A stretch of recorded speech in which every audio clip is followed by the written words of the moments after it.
예, 이번 시간부터는 제4부 공공부분의 경제학을 살피도록 하겠습니다.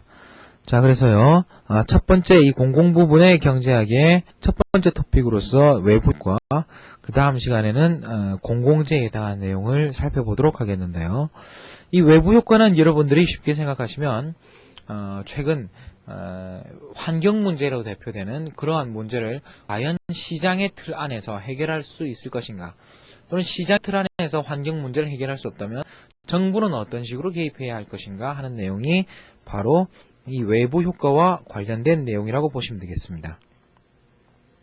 자, 그래서 보통 경제학자들은 이 환경 문제를 어떻게 생각하고 있냐면요, 일반적으로 이 시장의 틀 안에서는, 가격이 적용되는 시장의 틀 안에서는 자원의 배분이라든지 아니면 자원의 사용이 아주 효율적으로 이루어진다는 이야기입니다. 그렇지만 가격이 적용되지 않는 이 시장 외부 영역에서 나타나는 그런 행위들은, 시장 외부 영역에서 나타나는 경제 행위에 대해서는 효율성에 대해서 보장을 할 수가 없다는 거죠. 특히 많은 경제학자들이 관심을 가지는 영역이 이 시장과 시장 외 영역 간의 경계 영역. 그래서 산출 부분 또는 생산 부분으로 들어올 때의 에너지의 사용 분야, 그 다음에 경제 행위를 한 이후에 이 환경 오염 물질의 배출 문제, 이런 영역은 시장기구와 시장기구 외의 영역과 이렇게 맞닿아 있는 부분이지만 가격이 제대로 작동하지 못함으로써 대표적으로 시장이 실패하고 있는 그런 예라고 볼 수 있습니다. 그렇기 때문에 특히 이런 영역에 대해서 경제학자들이 많은 그런 관심을 가지고 있고, 과연 이 영역에도 보이지 않는 손이 작동할수록 할 수는 없는가, 이 영역에도 시장 기능이 작동할수록 할 수는 없는가 하는 내용에서 많은 경제학자들이 관심을 가졌고요. 때로는 이러한 경우에 정부의 개입이 사회효생을 증가시킬 수 있다는 것을 보이고 있습니다. 그래서 203페이지 맨 마지막을 보면요, 경제학의 10대 기본 원리 중 경우에 따라서는 정부가 시장의 성과를 개선시킬 수 있다는 원리, 그것을 외부 효과에서 한번 확인해 볼 수 있다고 이렇게 이야기하고 있습니다. 자, 그 다음에요, 204페이지에 보면 이제 환경 문제를 특징 짓는 가장 중요한 요인인 외부성 또는 외부 효과의 정의를 내리고 있습니다. 자, 교과서에서는 외부 효과를 어떻게 정의하고 있냐면요, 204페이지 좌측을 봐주십시오. 한 사람의 경제 행위가 제3자의 경제적 후생에 영향을 미치는 현상입니다. 여러분들이 이 말만 가지고는 쉽게 이해하기가 힘드실 거예요. 자, 그래서 교과서에 따라서는요, 한 사람의 행위가 제3자의 후생에 영향을 미치는 현상, 이렇게 설명하는 교과서도 있고, 또는 한 사람의 행위가 다른 사람에게 의도하지 않은 편익이나 피해를 미치는 현상, 이렇게 이야기하기도 합니다. 한 사람의 행위가 다른 사람에게 의도하지 않은이란 말을 쓰고요, 의도하지 않은 편익이나 피해를 미치지만 거기에 대해서 금전적 보상이 없는 경우를 외부 효과라고 하기도 합니다. 자, 이것은 여러분들이 어떻게 생각하시면 되냐면, 제3자란 말이나 의도하지 않느냐는 말이나 거의 비슷하게 생각하십시오. 제3자에 미치는 효과라고 할 때 거기서 제3자라는 개념에서 가장 중요한 개념 요인이 의도하지 않은이란 개념입니다. 이 내용은 어떻게 이해하시면 좋은가 하면요, 염색업자를 한번 생각해 보십시오. 염색업자가 있는데 염색업자의 목표 또는 염색업자의 그런 거래 대상은 누구입니까? 염색업자의 거래 대상은 사실은 그 물감을 사는 소비자 또는 염색된 옷을 사는 그런 소비자가 사실은 거래 대상이라는 거죠. 그렇기 때문에 이 사람의 목표는 염색을 함으로써 자신이 소비자들에게 물건을 팔아서 돈을 버는 게 목표입니다. 그렇지만 이런 과정에서 거래 당사자인 제1, 제2가 아닌 제3자, 그래서 어떻습니까? 제3자인 양식업자에게 어때요? 양식업자에게 의도하지 않은 피해죠. 그러니까 자기는 청바지를 팔아서 돈을 버는 게 목표인데, 그런 과정에서 하다 보니까 물이 더러워져가지고 양식업자에게 나쁜 피해를 미치게 됐다는 겁니다. 이런 과정이기 때문에 교과서에 따라서는 1, 2, 그 다음에 제3자에게 그런 효과를, 경제적 고생에 영향을 미치는 현상, 이렇게 이야기하기도 하고, 다른 측면에서 이 사람이 의도한 거는 소비자에게 팔아서 돈을 번 건데, 그런 의도가 아닌 다른 측면에서의 이익이나 손해, 그래서 경제적 고생에 영향을 미쳤다, 고 이렇게 이야기되기도 합니다. 그래서 결국 제3자에게 고생에 영향을 미치는 현상이라는 이야기나 의도하지 않은 영향을 미치는 현상이라고 이야기하는 거나 거의 같은 의미라는 것을 하나 알아두시고요. 204페이지에는 이와 같이 외부 효과가 발생하는 경우를 대표적인 예로서 이야기하고 있습니다. 자, 4가지 정도의 예로 나와 있는데요. 먼저 자동차의 배기가스를 봐주십시오. 자동차의 배기가스는 사람들이 차를 몰고 가는 것이 목표이지만, 그러다 보니까 공기를 더럽히는 게 목표는 아니었는데 차를 몰고 직장으로 가는 과정에서 공기를 더럽혔다는 거죠. 그래서 다른 사람들의 호흡이 불편하게 만들었기 때문에 이런 경우에 휘발유에 세금을 부과함으로써 휘발유 소비를 억제하고 있는 경우가 있다고 했습니다. 대표적인 외부 효과 중에서 나쁜 효과죠. 부정적 외부 효과의 한 예라고 볼 수 있고요. 그 다음 역사적 건물들은 거기서 사는 사람들은 그냥 나는 편해서 산다 이렇게 생각하겠지만 그 건물이 있음으로써 도시가 멋있어지고 집에 나가는 사람들을 행복하게 만드는 그런 긍정적인 외부 효과를 가지고 있다고 볼 수 있습니다. 그래서 개인들이 그러한 긍정적 외부성을 그냥 방치시키는 경우를 막기 위해서 정부에서는 역사적 건물들의 파괴를 금지하거나 아니면 유지 보수에 대한 세금 혜택을 주는 경우가 있다고 했습니다. 3번의 경우는 여러분들이 주의하실 필요가 있겠습니다. 3번의 경우에는 분명히 개 짖는 소리라는 내용이 나와 있는데요. 여러분들이 문제를 풀어보시면 많은 국내 교과서에 천재지변이나 동물의 울음소리, 개 짖는 소리 같은 것은 외부성에 포함되지 않는다고 이야기하고 있습니다. 왜냐하면 천둥이 천둥을 쳤을 리도 없고 개가 옆집 사람을 못 자게 하려고 짖었을 리도 없다는 거죠. 그 다음에 개한테 네가 짖는다고 세금을 떼인다고 개가 적게 짖을 리도 없다는 겁니다. 그렇기 때문에 개 짖는 소리 자체는 외부성이 포함될 수가 없습니다. 그렇지만 개 짖는 소리에 대해서요, 개가 짖는데도 불구하고 그대로 마당에 풀어두었다는 이 개 주인의 행동은 어떻습니까? 이런 개 주인의 행동은 옆집 사람의 수임을 방해한 그런 일종의 외부 효과를 유발한 경제 행위라고 볼 수 있다는 거죠.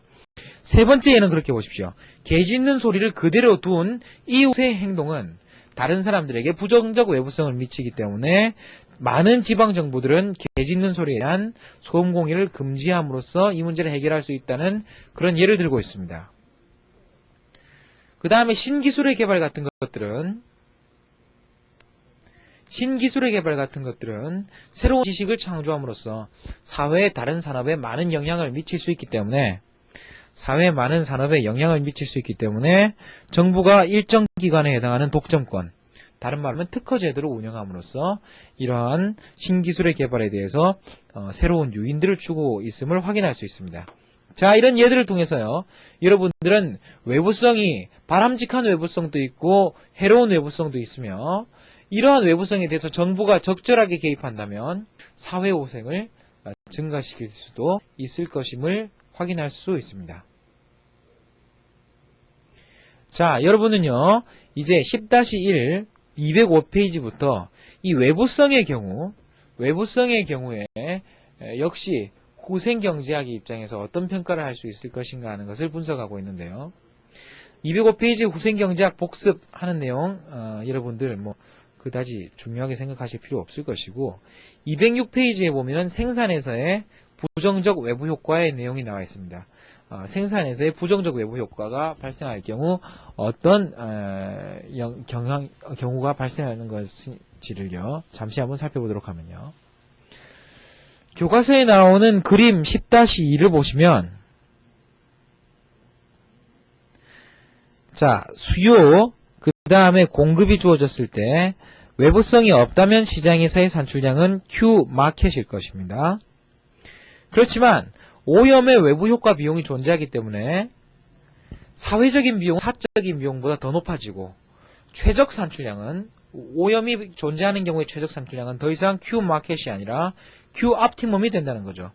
그렇기 때문에 일단 이 내용에서 여러분들은 무엇을 확인할 수 있냐면 Q optimum이 Q 마켓보다 적은 상황이기 때문에 부정적 외부성의 경우에는 과다 생산이 존재한다는 것을 확인할 수 있습니다.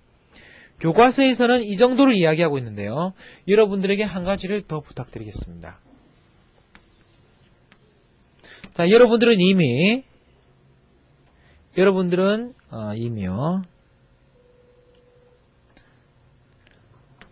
후생경제학에 대한 그런 분석 내용들을 살피셨기 때문에 지금의 그런 그래프를 후생경제학으로 한번 재구성해 보겠습니다. 자, 이와 같이 수요 곡선이 주어져 있고 개인들이 인식하고 있는 그런 사적인 수요 곡선은 이렇게 주어져 있지만 여기다가 오염 비용이 추가된다면, 단위당 오염 비용이 추가된다면 사회적 기여 비용은 이와 같이 SMC로 주어진다는 겁니다. 자, 이렇게 주어졌을 때 실제로 사회적으로 가장 바람직한 산출량은 Q스타가 되겠지만 시장에서는 QM을 산출하고 있을 것이기 때문에 이만큼이 부정적 외부성의 경우에 과다 생산 경향이 존재한다는 내용이고요. 그러면 한번 생각해 보십시오. 대부분의 경우에는 생산이 많아지면 쓸 것이 많아지기 때문에 사회적으로 후생이 감소될 가능성은 별로 없습니다. 하지만 이런 경우를 살펴보면요. 후생경제학의 분석들을 살펴보죠. 이만큼 추가적인 생산이 늘어나는 경우에 소비자들의 만족도의 증가는 얼마에 해당합니까? 소비자들의 만족도의 증가는 이만큼의 높이들의 연속에 해당할 것이고요. 이러한 경우에 이만큼을 추가로 생산하기 위해서 사회적으로 지불했던 금액은 얼마입니까? 사회적으로 지불했던 금액은 이만큼의 사적 비용에 이만큼의 오염 비용이 더해졌기 때문에 실제로는 사회적으로는 이만큼의 어떻습니까? 이만큼의 추가적인 비용을 들인 셈이죠. 그렇기 때문에 단위당 이만큼 만족을 얻기 위해서 이만큼 비용을 쏟아 넣은 셈이 되기 때문에 결국 사회적인 순후생 감소는 제가 지금 수평선을 그어 넣은 이 영역이 사회적인 후생 감소 영역에 해당한다고 볼 수 있습니다. 자, 이 내용을 좀 주의해 주시고요. 이와 같이 결국 외부성이 발생하는 경우에는 사회 후생이 감소할 가능성이 크다는 것을 여러분들이 확인하셨고요. 자, 이 내용을 한번 도식적으로 앞으로 지금부터 살펴보게 될 내용들을 한번 정리해 보겠습니다. 결국 외부성이 존재한다면 이 상태는 자원 배분이 효율적인 상황이 못 됩니다. 자원 배분이 효율적인 상황이 못 되기 때문에 이제 이러한 외부성에 대한 답은 207페이지 아래쪽에 나오고 있다시피 internalizing externality라고 해가지고요. 외부효과는 내부화시킴으로써, 다른 말로 하면 시장 기능을 작동시킴으로써 또는 가격 기능을 작동하도록 함으로써 문제를 해결하는 것이 기본적인 원리입니다. 그래서 내부화시키는 것이 기본적인 접근 방법인데요. 이 내부화시키는 방법에는 대표적으로 두 가지 방법이 있습니다. 첫 번째 방법이 피구식 접근 방법이라 그래서 피구의 접근 방법이라 그래서 외부성이 문제를 일으키는 이유는 개인들이 사회적 기회비용을 정확하게 인식하지 못하기 때문이고, 그래서 그 개인적인 비용과 사회적 기회비용 간의 차이를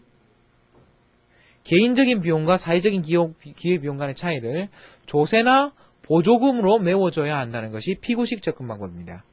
다른 말로 하면 가격 중심의 접근 방법이라고 볼 수 있을 것이고요. 또 하나의 대표적인 예가 코즈의 접근 방법입니다. 코즈는 어떤 이야기를 했냐면, 만약에 환경에 대한 재산권만 제대로 정의된다면 환경오염의 문제, 다른 말로 외부성의 문제도 민간의 자발적인 협상에 의해서 해결될 수 있을 거라고 이야기를 했어요. 다른 말로 하면 코즈의 접근 방법은 재산권 중심의 접근 방법 또는 자발적 협상을 존중하는 그런 접근 방법이라고 볼 수 있습니다. 코즈의 접근 방법은 재산권 중심의 접근 방법 또는 자발적 협상에 근거한 접근 방법이라고 볼 수 있고, 이 두 가지 접근 방법을 절묘하게 조화시킨 새로운 방법이 오염 허가서 방식이라고 볼 수 있어요. 오염 허가서 방식이라고 볼 수 있는데요. 이 오염 허가서 방식이라는 것은 어떤 방식인가 하면요. 오염 배출을 허가해주는 증서를 일정만큼씩 이렇게 시장에 공급합니다. 일정만큼 시장에 공급하면 결국 어떻게 한 셈입니까? 오염 물질에 대한 권리를 증권이라는 형태로 하나의 재산권으로 정의한 셈입니다. 이런 입장에서는 코드의 접근 방법을 따른다고 볼 수 있고, 그 다음에 일정만큼 주어진 오염 허가서를 시장에서 자유롭게 거래되도록 해서 그 가격이 시장에서 자율적으로 결정되도록 합니다. 가격 기능을 사용하고 있다는 측면에서는 피구의 접근 방법을 사용하고 있다고 볼 수 있겠습니다. 그래서 이 오염 허가서 제도는 시장이 필요한 부분에 정부가 시장을 개설해준 대표적인 예로 이야기되고, 시장 기능을 통해서 시장 내에서 시장 내에서 환경오염 문제를 해결할 수 있다는 점을 시사했다는 점에서 상당히 많은 정책 담당자와 경제학자들에게 찬사를 받은 그런 제도입니다. 자, 그래서 지금부터 이런 내용들을 살펴보도록 하고요. 자, 그림 10-3을 보면 긍정적 외부 효과를 이야기하고 있습니다. 그래서 기술 전파의 가치 때문에 사적인 비용에 비해서 사회적 비용은 낮고, 그래서 Q 옵티멈, 최적 생산량보다 시장의 생산량은 과소할 것이다.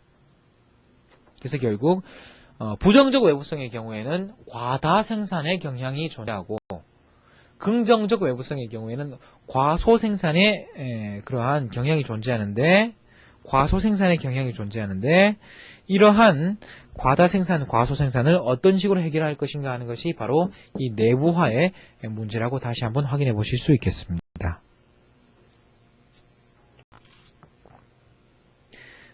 페이지 208페이지 아래쪽에 보시면 이제 기술 정책에 대한 논란이라고 나와 있죠. 그래서 긍정적 외부성의 대표적인 예가 기술 파급 효과이고, 이 기술 파급 효과를 이제 정부 측면에서 조세라든지 보조금을 통해서 도움을 주는 것이 기술 정책이라고 이야기합니다. 그래서 테크놀로지 팔러시라고 이야기하는데, 대부분의 경제학자들이 지지하는 기술 정책이 특허 제도입니다.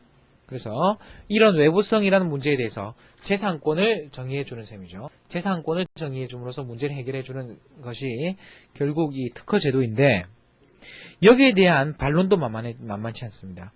특허 제도에 대한 반론을 주장한 사람들은 특허라는 것도 일종의 독점이라는 거죠. 특허라는 것도 일종의 독점이기 때문에 특허가 새로운 기술이 개발되도록 하는 그런 하나의 사회적인 유인이 되긴 하겠지만, 이러한 특허를 유지시켜주는 과정에서 독점의 왜곡이 발생할 수 있다는 겁니다. 그래서 독점의 왜곡을 제거시키는 방법으로 기술의 그러한 개발을 촉진하는 것이 낫지, 현행의 특허권이라는 것은 독점의 왜곡이 존재하기 때문에 바람직하지 못하다는 그런 비판이 존재한다는 것을 잠시만 주의해 주시기 바랍니다. 자, 그래서 지금까지는 대부분 생산에 있어서의 외부성을 중심으로 살펴봤는데, 외부성은 사실은 소비에 있어서 외부성도 존재할 수 있습니다. 자, 어떤 경우에 소비에 있어서의 외부성이 있을 수가 있겠습니까? 대표적으로요, 긍정적인 소비의 외부성에 있어서는 어떻습니까? 긍정적인 소비의 외부성은 예를 들어서 여러 사람이 모여 있는 장소에서 아주 이제 예쁜 꽃을 가져다 놓는다든지 감미로운 음악을 틀음으로써 여러 사람들의 분위기를 좋게 만드는 경우에 대표적인 소비 측면에서의 긍정적인 외부성이라고 볼 수 있고요. 부정적인 외부성은 어떤 게 있을 수 있겠습니까? 음악을 틀긴 틀었는데 너무 크게 틀어가지고 이제 소음이 됐다든지 소비 측면에서의 부정적 외부성입니다. 그 다음에 이제 또 어떤 경우가 있을까요?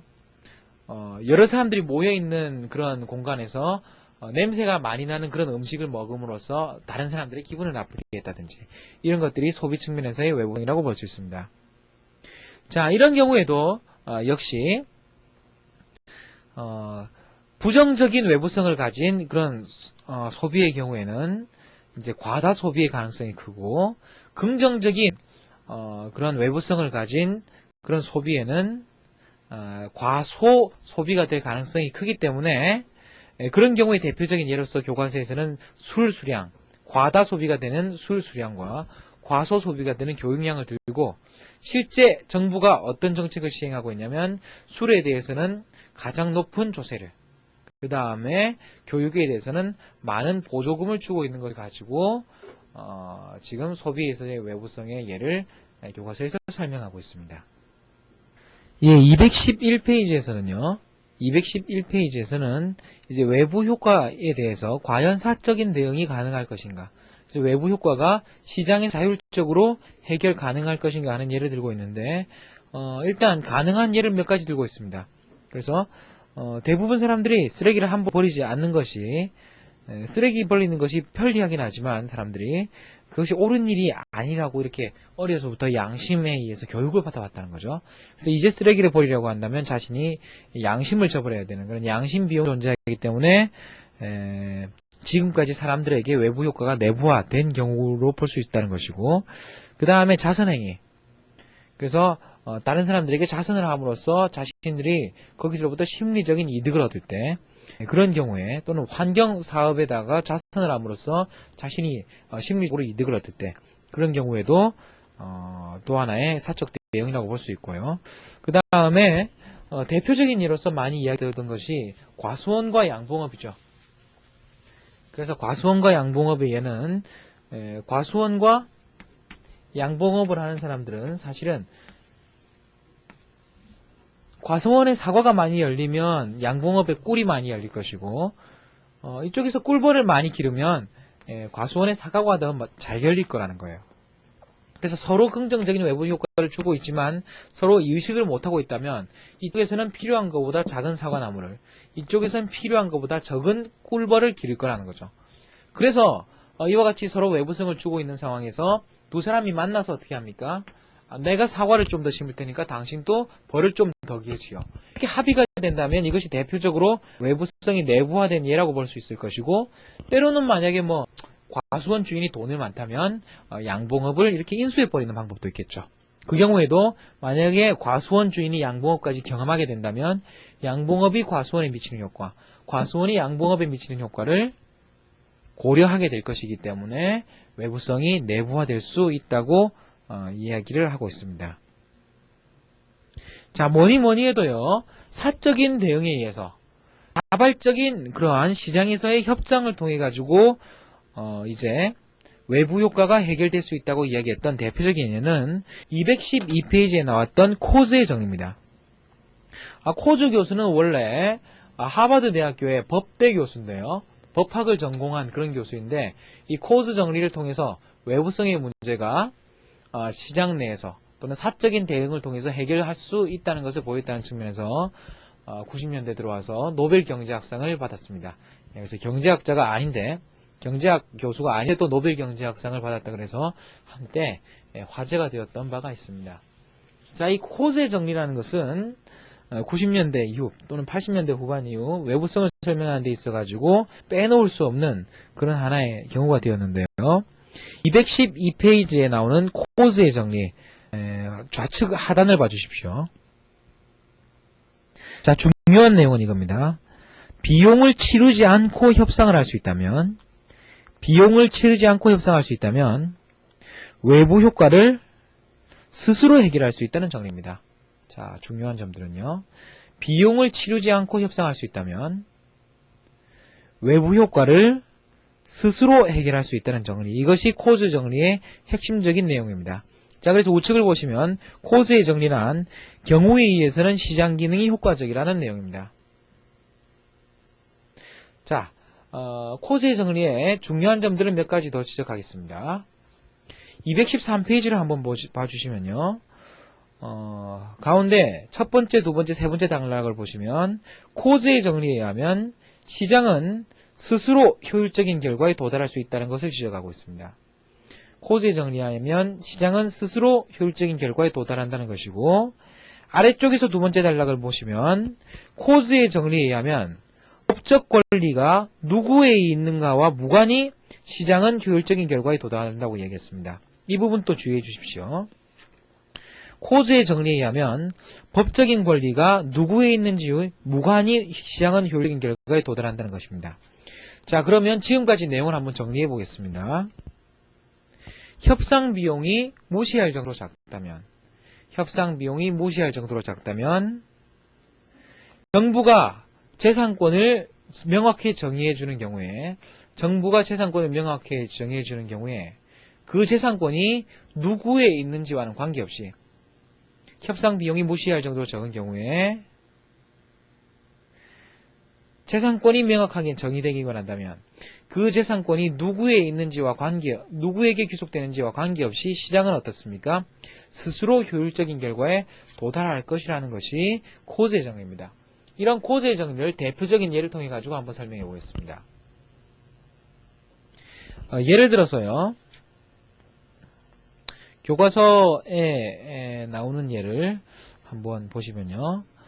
D하고 이제 제인이라는 그런 두 사람이 있는데 D에게 강아지가 맨날 짖는 것 때문에 제인이 잠을 못 잔다는 거죠. 시끄러워서 그렇게 괴로워하고 있는데 D이 강아지가 그렇게 귀엽게 굶어서 얻을 수 있는 이득이 예를 들어 가지고 $500라는 거예요. 그 다음에 제인이 소음으로부터 피해를 보는 크기가 $800라는 겁니다. 자, 이런 경우에 법원은 또는 정부는 재산권 또는 환경을 향유할 수 있는 권리를 지정해 줍니다. 예를 들어서 딕이 강아지를 데리고 놀 권리가 있다 이렇게 지정해 줄 수도 있고, 죄인이 어떻습니까? 죄인이 편안하게 쉴 권리가 있다고 이렇게 지정해 줄 수도 있습니다. 자, 정부가 또는 법원이 어떤 식으로 정의를 하든지 간에 명확하게 정의를 한번 지어주기만 한다. 그 다음부터는 시장은 자동적으로 효율적으로 굴러갈 거란 이야기는 여러분들이 어떻게 확인할 수 있냐면요. 먼저 정부가 죄인이 편안하게 쉴 권리가 있다고 지적했을 경우는 어떻습니까? 이런 경우에는 사회적으로 500의 이득보다 800의 이득을 포기하는 것이 더 사회적으로 나쁜 상황, 다른 말로 하면 800을 선택하는 것이 더 좋은 상황이었기 때문에 죄인은 어떻습니까? 800을 딕은 보상금으로서 500만큼을 들고 가서 협상할 용의가 있겠지만 그걸 가지고는 죄인의 마음을 변경시키기는 힘들겠죠. 그렇기 때문에 만약에 이쪽으로 지적을 한다면, 이쪽으로 판결을 한다면 죄인이 환경을 향유하는, 죄인이 편안하게 쉴 권리가 유지되는 것이 그대로 유지가 될 거예요. 그래서 바람직한 판결이 나온 셈이지만 사실은 법원 측면에서 딕이 강아지를 데리고 놀 권리가 있다 이렇게 이야기하더라도 어떻습니까? 비록 이렇게 이야기를 하더라도 법원은 그렇게 판결했지만 실제로 환경에 대한 권리가 사용되는 것은 어떤 식으로 사용될 가능성이 크겠습니까? 이와 같이 되는 경우에 죄인과 딕 간에 얼마든지 협상이 일어날 수 있다는 거죠. 딕은 사실 어때요? 강아지를 데리고 노는 기쁨은 $500 정도이지만 만약에 $500가 넘는 금액을 죄인이 준다면 딕은 강아지 입을 틀어막을 용의가 있는 사람이죠. $500의 만족을 누리고 있는 사람이니까요. 거기에 비해서 죄인은 어떻습니까? 죄인은 $800 이상을 달라고 하면은 포기하겠지만 $800 이하의 금액이라면 어느 정도의 금액을 주고서라도 자신이 편안하게 쉴 권리를 찾고 싶어하는 사람입니다. 그래서 예를 들어서 500에서 800 사이에 해당하는 700이나 750 같은 그런 보상금이 결정되면 어떻습니까? 협상을 하는 과정에서 500에서 800 사이의 금액이 결정되기만 한다면 비록 법원은 판결을 딕이 강아지를 데리고 놀 권리가 있다고 이야기를 하더라도 보상금을 지급함으로써 실제로 환경의 사용 또는 향유권은 죄인이 사용하는 쪽으로 구성될 거라는 겁니다. 자, 그래서 이와 같은 내용이 법적인 권리가 누구에게 있는지와 무관히 시장은 효율적인 결과에 도달한다는 내용으로 이야기되고 있습니다.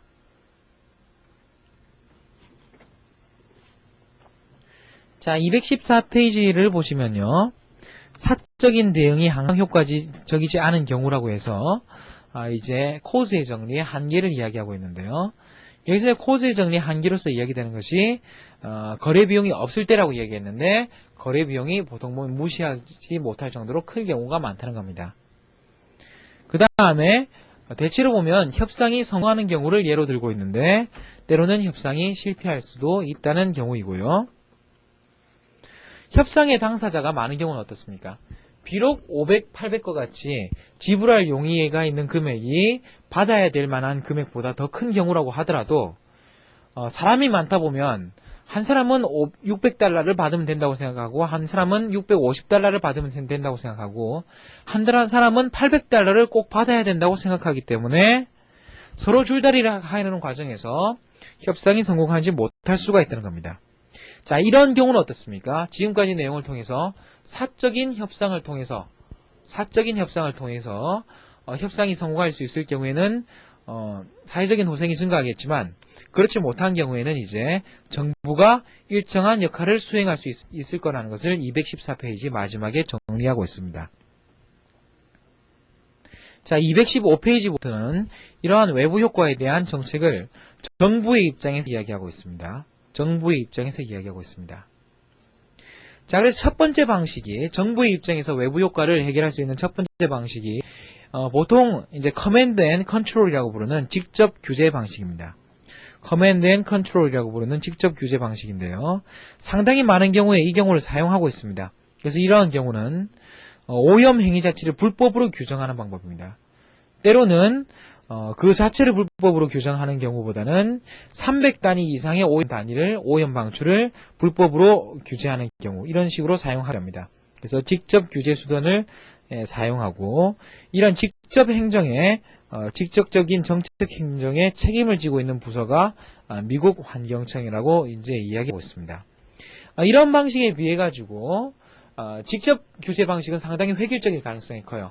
그래서 어떤 기업이든지 300단위 이상을 방출하면 안 된다는 식으로 획일적인 기준이 될 가능성이 큰데 비해서 피구 텍스 또는 보조금, 그래서 가격 측면에서 접근하는 피구 세금이나 피구 보조금은 상당히 유연하고 그 다음에 시장 기능을 활용한 그런 방식이라고 해석할 수 있습니다. 그래서 215페이지에 피구 텍스, 피구세와 피구 보조금의 첫 번째 줄 뒤쪽을 보시면요. 결국 피구의 세금이라는 것은 민간이 인식하고 있는 그런 가격 수준이 사회적으로 바람직한 가격과 괴리를 일으키고 있다는 것이기 때문에 내용을 보시면요. 민간의 사적인 동기를 사회적 효율과 일치시키는 시장 기능을 활용하는 것이라고 나와 있습니다. 민간의 사적인 그러한 이익 동기를 사회적 효율과 일치시키기 위해서 시장 기능을 활용하는 것이라고 이야기하고 있습니다. 자, 그래서 지금까지 살펴본 내용을 두 가지로 한번 이제 정리를 해보면요. 216페이지에 나와 있습니다. 216페이지는 직접 규제는 어떻습니까? 모든 공장의 배출량을 300톤으로 낮추도록 명령하는 방법입니다. 이런 방법도 존재할 수 있고 피구 텍스에 의하면 어떻습니까? 오염물질 방출해도 좋은데 방출할 때마다 예를 들어 가지고 5만 달러씩 세금을 부과하라. 1톤당 5만 달러씩 세금을 부과하라. 이런 식으로 세금을 부과하는 방법도 있다는 것입니다. 자, 이러한 방식 중에 둘 다 환경오염을 어느 정도 줄일 수 있다고 할 때 경제학자들은 어떤 방식을 선호하겠습니까? 경제학자들은 직접 규제보다 피구세를 훨씬 선호합니다. 왜냐하면 217페이지 가운데를 보시면요. 교과서에 정확하게 나와 있듯이 경제학자들이 직접 통제보다 피구 텍스를 선호하는 이유는 똑같은 정도 오염 감소를 가져오더라도 훨씬 더 낮은 기업 측면에서의 비용으로서 똑같은 정도의 오염물질 감소를 가져올 수 있기 때문이라는 것입니다. 이것은 여러분 쉽게 생각해 볼 수 있다시피 어떻겠습니까? 여러분 쉽게 생각할 수 있다시피 만약에 피구 텍스를 부과한 경우는 어떻습니까? 직접 오염물질을 줄이라고 한 경우에는 그러한 장점이 없겠지만 피구 텍스를 부과한 경우에는 오염물질을 쉽게 줄이는, 다른 말로 하면 오염물질 처리 기술이 있는 기업은 많은 양을 줄일 것이고 오염물질을 처리하기 힘든 기업은 어떻겠습니까? 다른 말로 하면 오염물질 처리에 상당히 많은 비용이 들어가는 기업은 약간만 처리하고 나머지는 세금을 낼 거라는 거예요. 두 기업이 오염물질 처리에 비교 우위가 있는 기업은 많이 줄이고 비교 우위가 없는 기업은 적게 줄임으로써 사회적으로 오염물질 해결에 있어서도 비교 우위의 원리를 실현시킬 수 있다는 거죠. 그렇기 때문에 피구 텍스라는 것은 이 챕터 마지막에 나왔다시피 경제적인 효율을 상승시키면서 동시에 어떻습니까? 경제적인 효율을 가장 적은 비용으로 상승시키면서 동시에 세금 수입까지 얻게 되는 그런 측면이 있기 때문에 경제학자들이 상당히 선호하는 방식이라는 것을 볼 수 있습니다. 그 다음에 나오는 것이 이제 오염 배출권의 거래인데요. 이 오염 배출권의 거래라는 것은 피구식의 이러한 시장 기능을 활용하면서 코즈식의 재산권 접근 방법을 사용한 내용이다. 동시에 사용한 내용입니다. 이 내용은 여러분 219페이지의 내용을 봐주십시오. 219페이지의 내용을 통해서 한번 살펴보면요.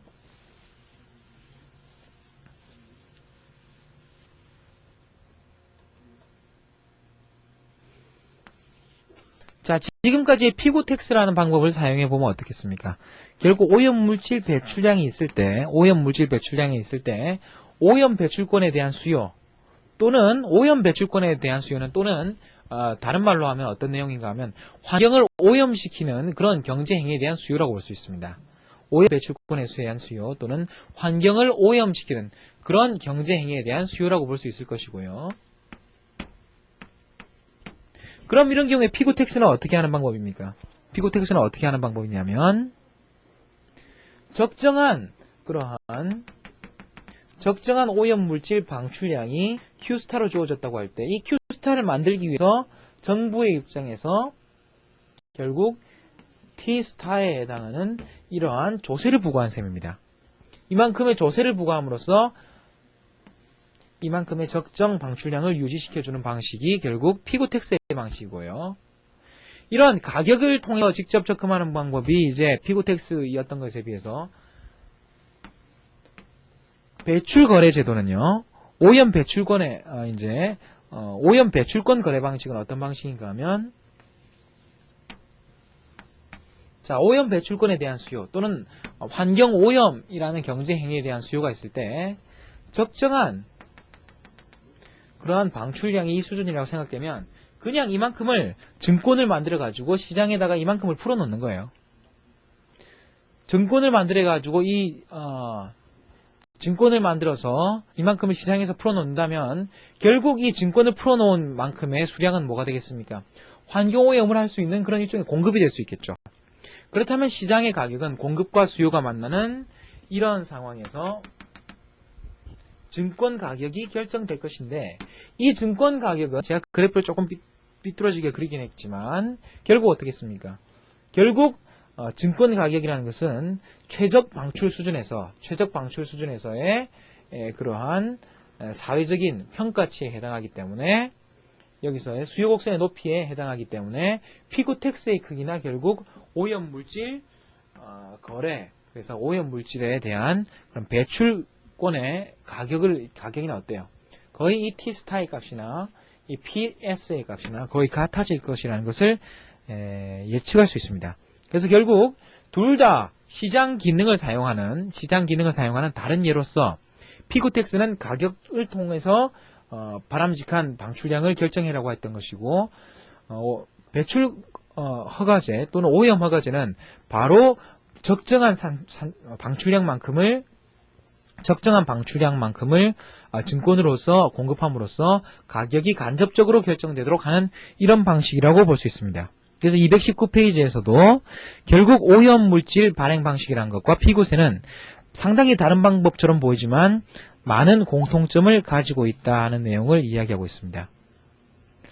자, 이런 내용을 가지고 한번 응용을 해본다면 결국 두 경우에 오염물질에 대한 공급은 오염물질을 배출할 수 있는 그러한 경제행위에 대한 공급은 이러한 경우에는 수직선이고 이런 경우에는 이제 특히 딱히 무슨 공급 곡선이라는 것을 고려하기는 힘들지만 T스타란 세금을 내는 한 얼마든지 공급을 할 수 있다는 측면에서는 공급 곡선의 일종의 완전 탄력적인 그런 공급 곡선으로 볼 수도 있다. 하지만 어느 경우라도 사회적으로 가장 바람직한 그러한 방출량을 유지할 수 있는 측면에서는 큰 차이가 없다는 이야기를 하고 있습니다. 자, 여기서 여러분들은 이 피구텍스와 직접 거래 제도야 직접 통제 제도야 이 두 가지 제도하고는 비교할 수 없을 정도로 열등한 제도이지만 피구텍스와 피구텍스와 이 오염 허가제 제도를 비교할 때 오염 허가제 제도의 가장 큰 장점과 가장 큰 단점 한 가지만 주의해 주십시오.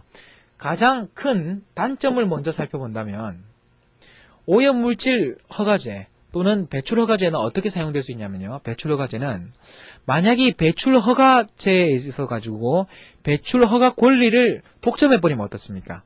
특정 산업에서는 아황산가스를 방출할 수밖에 없는데 아황산가스 배출권을 독점해 버리면 그 산업을 독점할 수 있다는 거죠. 그렇기 때문에 독점의 하나의 수단으로서 사용될 수 있다는 것이 이 제도의 단점이라고 이야기될 수 있을 것이고 그다지 그렇게 큰 단점이라고는 볼 수 없을 것이고요. 거기에 비해서 장점은 피구텍스는 사실은 이 수요 곡선을 모르기 때문에 이러한 조세율을 정하더라도 사실은 정부가 예측한 거하고 다른 그런 방출량이 결정될 수 있습니다. 때로는 상당히 많은 방출량이 나와서 정부가 당황할 수도 있을 건데요. 거기에 비해서 배출권 거래제도는 어떻습니까? 배출권 거래제도 또는 오염허가제도는 정부가 바로 이만큼을 배출 허가서를 방출하는 것, 이렇게 시장에 공급하는 것이기 때문에 분명히 이만큼에 해당하는 그런 방출량을 결정 지을 수 있다는 거죠. 분명히 저만큼에 해당하는 방출량을 결정 지을 수 있기 때문에 오염물질과 관련된 불확실성을 줄일 수 있다는 점에서 매우 중요합니다. 매우 큰 장점을 가지고 있다고 볼 수 있겠습니다.